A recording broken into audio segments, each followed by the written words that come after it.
Last question. Actually, it's a kind of in the same vein, but it's in regards to another kind of mythology. So yeah. in terms of, I guess, Carl Jung's own mythos, sorry, I'm extremely tall, but a lot of I actually found some kind of archetypes, like, for example, in my own life, but also I've noticed in European life. So, for example, in regards to Odin and Norse mythology, yeah. with Carl Jung's essay, I've only been able to actually skim it because I've been like trying to find something, like, because it felt like there's always this kind of psyche that was almost underneath, I guess, Western civilization.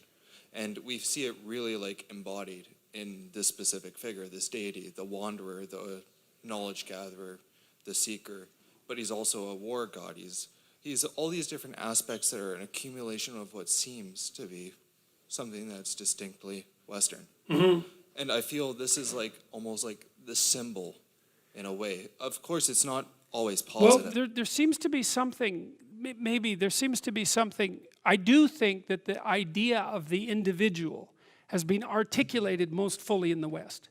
I don't think that's really I don't think that's a contentious claim, actually. That doesn't mean that the latent structures from which that idea might emerge weren't also many other places simultaneously.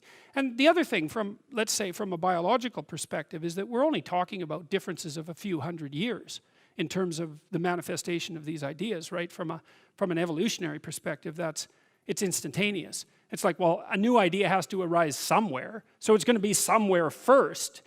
But it's spreading. I mean, Christianity, for example, spread so rapidly that it's absolutely beyond belief. And it's actually spreading more rapidly in China now than it did in ancient Rome.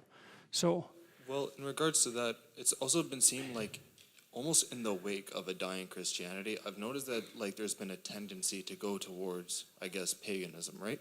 yes, I understand that like some people laugh it off. yes, You have Wicca, which was mainly a manifestation of Aleister Crowley and his works, which were then pended off to whoever actually made the actual ideology.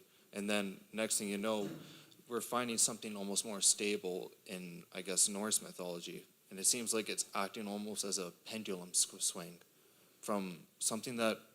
well, people are, like, the thing is when one mythological structure collapses, it's going to collapse into another mythological structure or another set of mythological structures.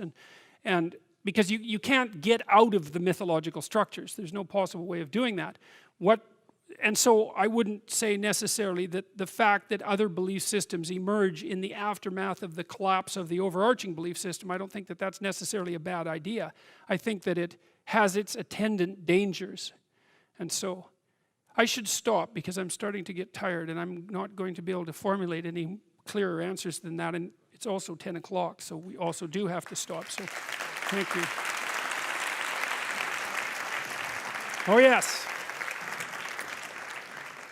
There is an unofficial meetup and discussion group at Hemingway's Restaurant, 2nd floor, 142 Cumberland Street. Just say you're with the Jordan Peterson discussion group. Yes, everyone is invited. If you say you're with the Jordan Peterson discussion group, please don't misbehave too badly.